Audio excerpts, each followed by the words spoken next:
Donc, Elissa, en gros, de quoi parle l'histoire de Keep Right? Hmm. C'est l'histoire de quatre personnes qui partent d'un même endroit pour en rejoindre un autre. Et ben, en gros, c'est ça en fait. Il n'y a pas vraiment une histoire, une intrigue. Mais ce qui est intéressant dans le déroulement du spectacle, c'est de voir comment ils vont y arriver, si ils vont y arriver, et qu'est-ce qui se passe chez eux, quelle est leur attitude, leur relation à la ville. Il est clair que le sujet de ce spectacle, c'est l'algorithme de la ville, la différence entre le rythme urbain et le rythme individuel. Et donc, c'est l'histoire de quatre réactions, de quatre manières de, si jamais, apprivoiser la ville et essayer d'y arriver. Les quatre personnages ne font donc pas la route ensemble. Je ne veux pas trop vous en dire, mais a priori, non. Ils prennent quatre chemins assez différents et assez personnels, en fait. Chacun prend le chemin auquel il est habitué, le chemin qui symbolise sa tendance naturelle, par exemple. Donc, c'est quatre personnages, mais aussi quatre caractères différents. Et quand vous parlez d'apprivoiser la ville, ça peut parfois paraître un petit peu impressionnant, comme si la ville était considérée comme dangereuse. Est-ce que c'était cette impression-là que vous vouliez transmettre? Absolument pas. J'ai pas. Je sais même pas ce que je pense moi sur le sujet, pour tout vous dire. Mais ce qui est sûr, c'est que des fois, je pense tout le monde a ressenti un petit peu d'aliénation ou de stress, tout simplement dans la ville, dans le rythme de tous les jours, quand on est poussé à traverser l'espace urbain, par exemple, qui semble des fois être beaucoup plus grand que nous.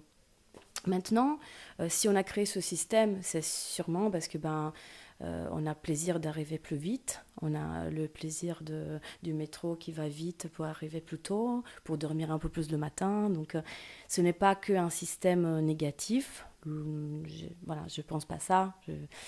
Il n'y a aucun jugement de valeur dans notre spectacle par rapport à ça. Mais de manière cohérente avec notre marche artistique, on a voulu présenter quatre réactions qu'on a réellement vécues en fait par rapport à l'espace urbain. Voilà, ces quatre réactions réellement vécues par mes comédiens. Donc c'est vraiment un désir, encore une fois, de parler du vécu, de parler d'une expérience réelle à laquelle vous donnez résonance. Oui, c'est à la base de la création de notre compagnie. C'est notre véritable démarche artistique, ce qui nous anime, ce qui nous pousse à créer des spectacles inédits et originaux.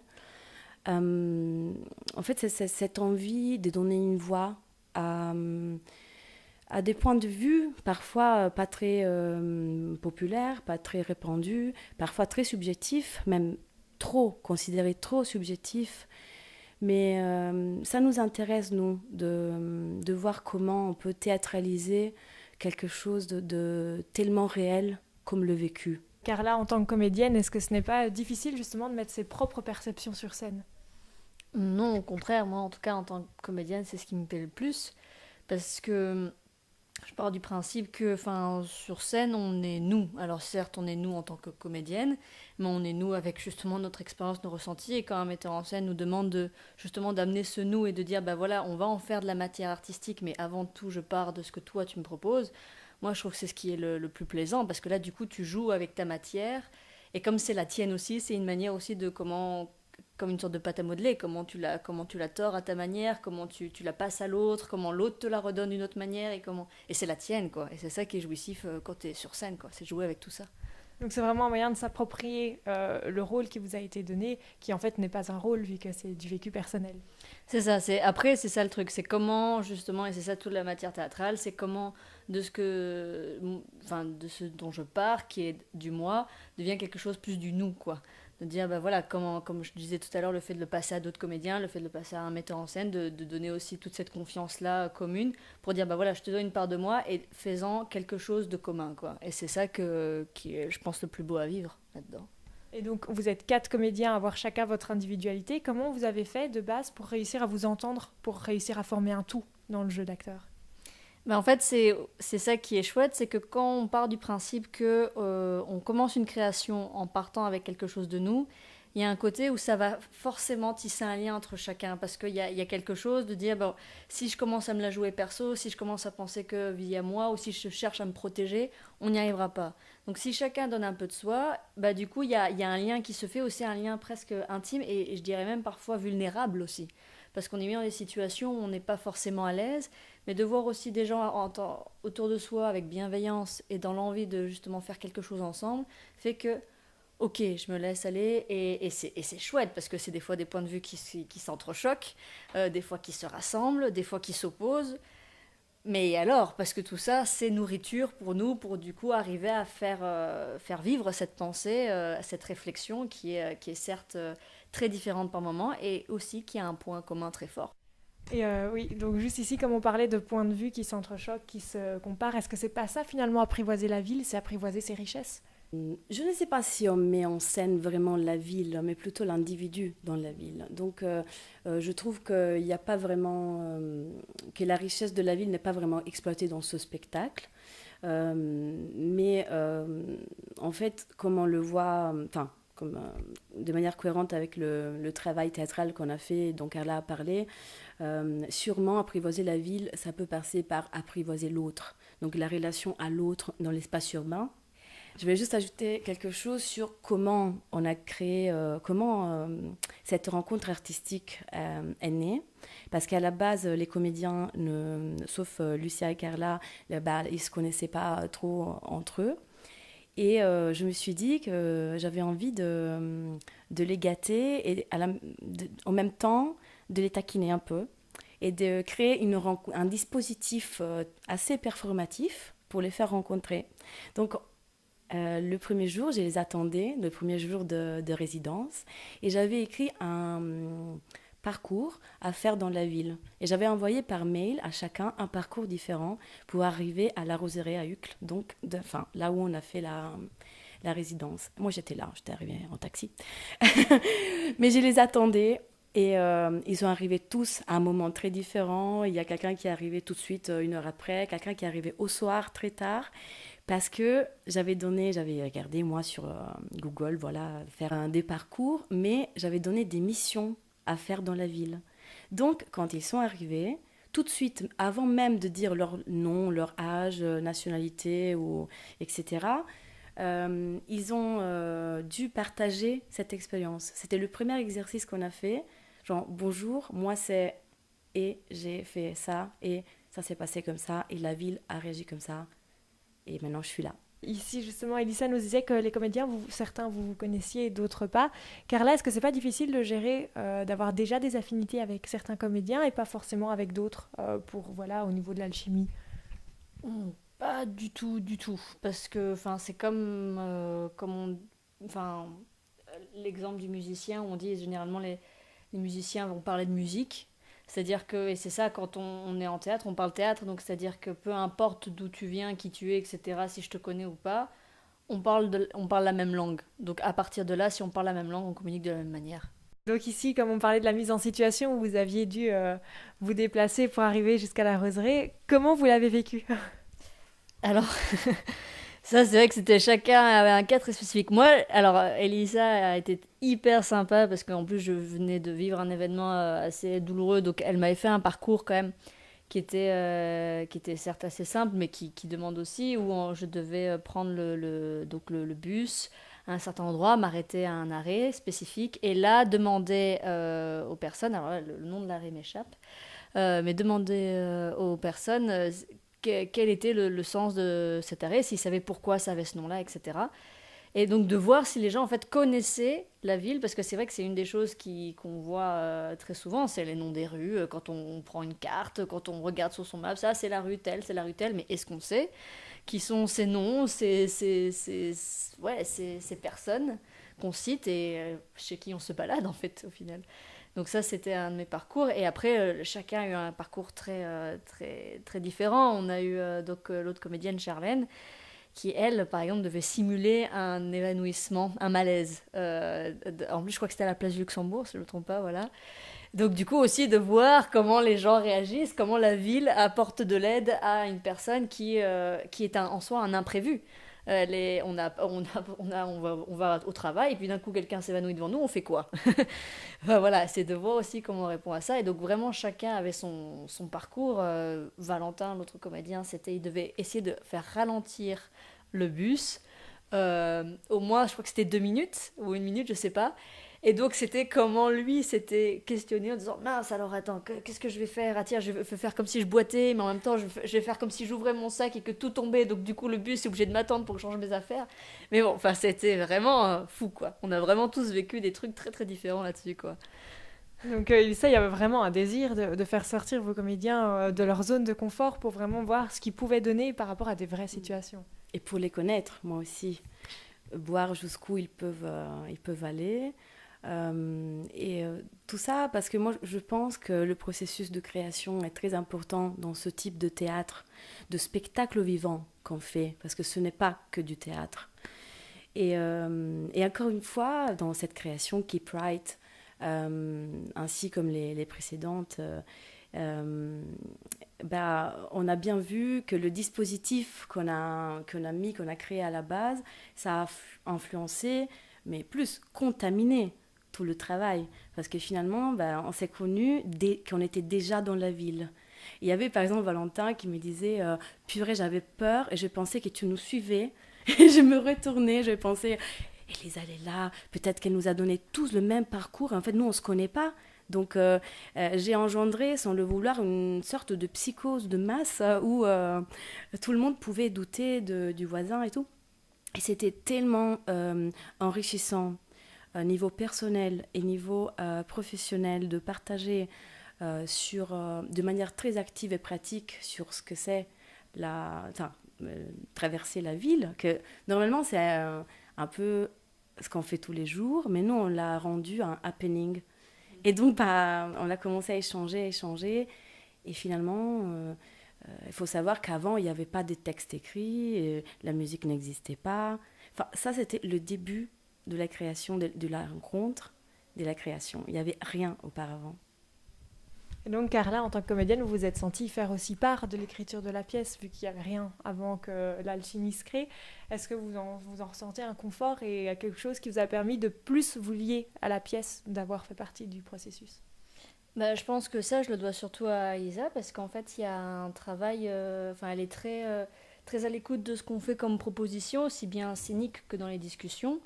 Et ce qui a été très chouette, c'est qu'elle nous a vraiment posé des questions sur nous, notre manière d'appréhender la ville. Et de ces discussions, elle a vraiment retenu des éléments qui ont, pour elle, vraiment été assez percutants par rapport à la pièce. Et nous a écrit des textes. Donc c'est vraiment des textes qui sont pour nous, par rapport à ce que nous, on a apporté, ce qu'on a proposé.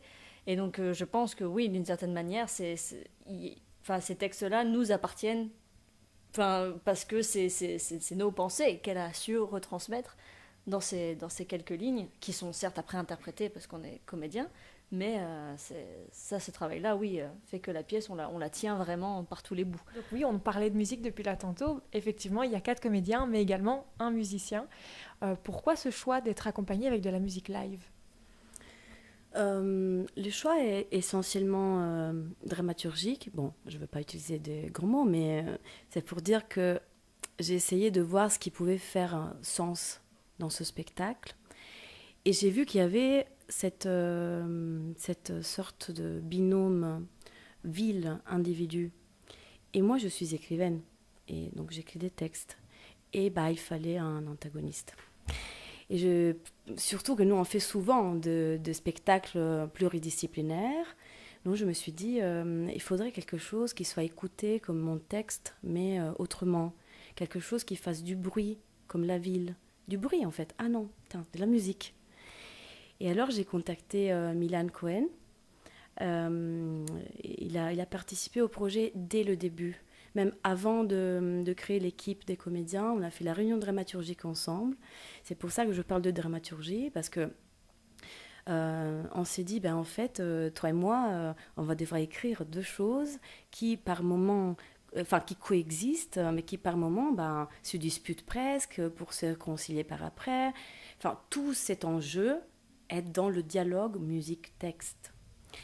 Et donc, comme vous allez le voir, quand il y a par exemple la musique, il n'y a pas de texte, et quand il y a le texte, il n'y a pas la musique, sauf dans certains moments spécifiques. Ici, c'est pas une musique comme on s'y attendrait, comme elle se veut rappeler la ville, elle est plutôt électrique, plutôt bruyante vraiment au niveau des sonorités. Oui, elle est assez surprenante, surtout que c'est une création, le texte et la musique sont des créations originales, donc c'est inédit, totalement inédit, et on l'a créé vraiment, on l'a créé ensemble. Moi, j'imagine le texte et la musique comme le même dispositif. Et c'est très particulier. C'est vrai que ça a des sonorités un peu, parfois post-industrielles, parfois un peu effrayantes ou surprenantes. Mais dans le contexte de la pièce, ça semble un tout avec le texte. Car là, en tant que comédienne, est-ce que c'est pas difficile justement de devoir jouer avec une musique live ? C'est différent. C'est pas le même interlocuteur, donc c'est certes différent. Après, dans un de mes textes, à un moment donné, j'ai vraiment une discussion musicale, textuelle, qui est qui est vraiment improvisée en plus pour le coup. Donc à chaque fois, c'est différent, même si on a quelques repères, le musicien et moi, c'est à chaque fois. Mais non, ça apporte une autre couleur, quoi.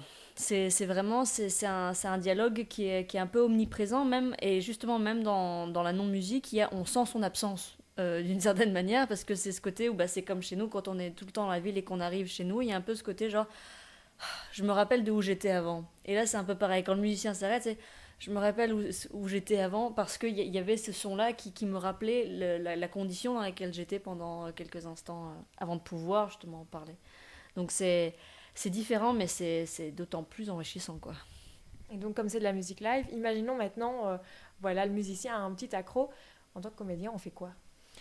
En tant que comédien, comme quand on est face à un comédien qui a un trou, comme quand on est face à n'importe quel incident et imprévu de la vie, on fait avec. Et surtout, on continue, quoi. Parce que si je reprends le cas justement de la comédienne Charlène qui s'évanouit, et les personnes justement sont face à ça et se disent que ce que je dois faire, c'est pareil en tant que comédien, on fait quelque chose. On peut pas dire non, on met pause la vie là 2 secondes, voilà, il y a plus d'oiseaux, on peut pas, tu vois. Et là c'est pareil, le théâtre, la musique, c'est pareil. S'il y a quelque chose qui se passe mal, c'est pas grave, ça se passe pas mal, ça se passe, point.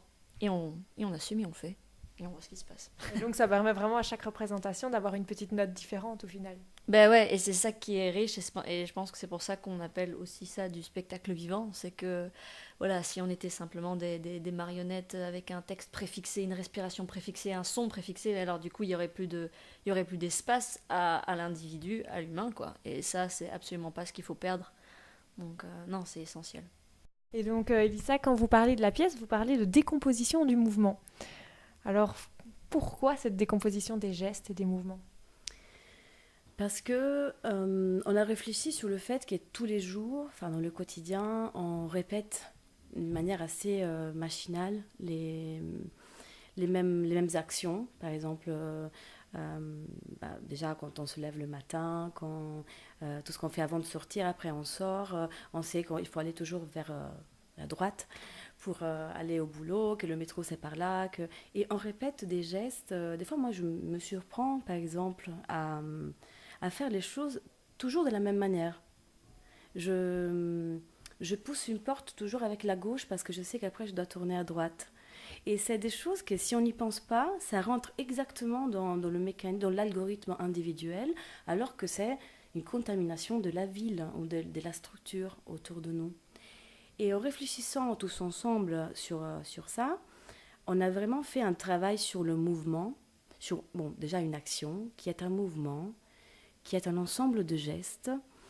Et on a voulu travailler sur le geste d'une manière très particulière pour le rendre assez épuré. Oui, réduire un mouvement à un geste stylisé pour susciter quand même quelque chose. Oui, peut-être chez le public, mais pour l'observer de près nous-mêmes. On s'est dit, tiens, mais en fait, si je répète ça, Et si je le répète pour de vrai, si je le ramène à l'essentiel, je me sens presque con. Alors pourquoi tous les jours, moi, d'une manière plus articulée, je fais la même chose? Et donc, Carla, ça demande un travail quand même de conscientiser tout ça pour pouvoir s'en détacher dans le jeu. Oui, mais justement, dans les premiers jours de résidence, c'était aussi ça le travail qu'on a fait. C'était comment on examinait les gestes du quotidien. Et donc, voilà, dans un des exercices qu'Elisa avait proposé, on avait les yeux bandés. Et donc, à des moments, on nous disait quoi faire. Donc, c'était nous qui devions proposer des gestes. Et à des moments donnés, c'était les autres qui dirigeaient nos membres pour faire ces gestes-là. Et donc de la même manière aussi, c'est très surprenant quand par exemple un geste on le fait soi-même et que quelqu'un nous tient le bras pour nous l'amener, d'un coup on sent plus le geste de la même manière.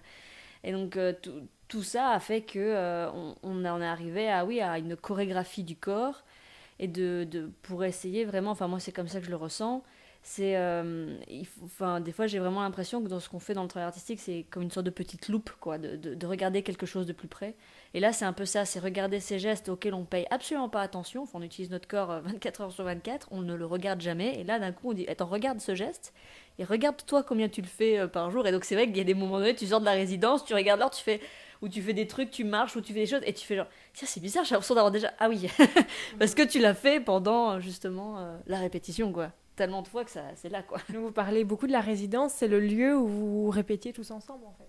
À la Roseraie, oui, oui, à Uccle, c'est ça, ouais. C'était vraiment un choix que les répétitions durent longtemps pour vraiment prendre le temps que chacun s'adapte ou La création a été assez concentrée. On a une méthode de travail assez efficace qui ne s'étale pas beaucoup. On vise à ne pas perdre d'intensité en fait. Donc on aime bien construire un univers qui soit concentré. On est tous ensemble pendant longtemps, des journées entières, par exemple une semaine. Mais et voilà. Et après, on fait ça sur 3 mois différents. Et on crée le spectacle. Donc on est tous ensemble, après on laisse digérer, après on se revoit. Et ça, c'est la création. Après, justement, il y a le temps de répétition. Ça, c'est autre chose. vous parliez de justement supporter des projets. Mais vous faites partie de la Compagnia Tipica Randadia. Et justement, pourquoi ce désir de soutenir des projets différents? Pourquoi soutenir des projets différents? Différents par rapport à qui ou quoi? Différents plutôt au théâtre tel qu'on l'entend en règle générale, en faisant justement un spectacle un petit peu plus atypique ici, en mélangeant le musicien, en parlant d'individualité, en essayant vraiment de changer la perception plutôt commune. J'avais jamais pensé que mes spectacles étaient différents. Mais c'est pour cela, la question, ça m'a laissé un moment perplexe, mais ça peut être une bonne question. C'est juste que je l'avais jamais pensé dans ces termes. Moi, je dirais plutôt qu'on est authentique et cohérent avec nous-mêmes. Après, je ne sais pas si on est différent ou pas, mais ce qui est sûr, c'est qu'on est, nous-mêmes, on est vraiment... enfin, c'est une déclaration originale dans le sens que c'est sûr que ça n'a jamais été fait, parce que ça découle vraiment de notre vécu. C'est sûr que personne... Enfin, que je ne peux pas m'inspirer d'un autre texte, par exemple, parce que c'est les comédiens qui travaillent avec moi, qui viennent avec leur vécu me raconter des histoires. Donc, si on entend, si par différent, on entend ce type de démarche très spécifique qu'on a adoptée et qui est née avec nous, en fait, je voudrais bien répondre qu'on ne l'a pas fait exprès. C'était juste, je pense, dans notre personnalité, c'était au contraire cette envie, cette démarche qui nous a dit, en fait, je veux faire de l'art. Parce que moi, je pense parler aussi au nom de Lucia, parce qu'on partage vraiment la même idée d'art. Et des fois, quand on est toutes les deux, on se dit mais à quoi ça sert? Est-ce que c'est utile? Est-ce que ça va être bien? Mais en fait, c'est ni bien ni mal, c'est juste notre regard sur le monde. Et on a envie de le faire écouter, mais pas que le nôtre. On a envie de créer un espace de liberté. On fait par exemple des ateliers de création qu'on a appelés la création comme espace de liberté. Et c'est cette envie qui nous pousse vraiment à écrire des choses inédites, à les vivre avant tout. Et donc en parlant de cette différence, Carla, est-ce que vous avez senti que c'était différent pour cette pièce? ou non, justement, que chaque pièce était créée, composée différemment et que voilà, ce n'est peut-être pas finalement différent, mais une perception comme l'expliquait Elissa. Oui, je pense que chaque œuvre a son langage, a sa perception, a son intérêt. Enfin, c'est moi justement, et je pense que c'est ça aussi on a en tant que comédien, c'est qu'on est des personnes qui nous adaptons et qui rentrons dans l'univers proposé, aussi bien parce qu'on apporte quelque chose, aussi bien parce que la personne en face nous apporte quelque chose. Donc moi, pour moi, c'est pas plus différent qu'une autre pièce, dans le sens que chaque pièce a son univers. Et c'est à nous, en tant que spectateurs, acteurs, de voir, de ressentir et de dialoguer avec. Vous proposiez de nous lire un extrait de texte de la pièce pour pouvoir vous immerger dans l'écoute. Et on espère vous voir nombreux le 15 juin. Donc, euh, toutes les 9 minutes. Trottoir de droite, 17h30.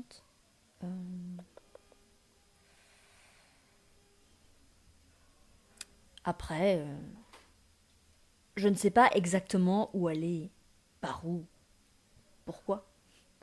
Mais bon, ça, c'est un détail. Il faut dire que j'aurais peut-être préféré y aller un autre jour. Je sais pas, moi. Un lundi, peut-être. Mais c'est bon, pas grave. Je peux quand même décider d'y aller dans quelques heures et pas tout de suite. Je crois. De toute façon, je n'avais aucune envie de rester chez moi dans le silence et le calme après une semaine de travail. Enfin, je pourrais, bien sûr, mais il faut que j'y aille maintenant parce que... Bon, j'y vais. Heureusement, j'ai des indications assez d'état strict. Sinon, je risquerais de me perdre. En plus, voilà, on n'est pas dans le désert. Il y aura toujours quelqu'un à qui demander. C'est con, peut-être, mais le fait de savoir qu'il y a plein de gens qui y vont, d'une manière ou d'une autre, ça me soulage. Parmi tant de ruelles et de passages, ça ne doit pas être évident de s'y retrouver. C'est un pari constant. À droite, à gauche, tout droit. Je démarre pour ne pas être en retard. Je ne suis pas pressée. J'accélère. Je ne voudrais pas arriver en retard pour... Je ne voudrais pas arriver tard. Alors un petit mot de fin, Elissa, pour motiver les auditeurs à venir tous vous écouter, on l'espère, nombreux à 20h30. Oui, en fait, j'espère que ce que Carla et moi nous avons dit vous est motivé à nous suivre sur Facebook, notre page Compagnia Tipica Randaggia, et sur notre site WordPress. Et regarder un petit peu les actualités de la compagnie, parce que cette démarche, comme on vous a expliqué, on l'applique à différents ateliers d'écriture, de théâtre, d'expression corporelle. Ainsi, on a aussi d'autres spectacles, par exemple. On a des dates cet été et aussi prochainement au début de la prochaine saison. Donc, ça nous ferait vraiment plaisir si vous vouliez nous suivre et savoir plus sur notre compagnie.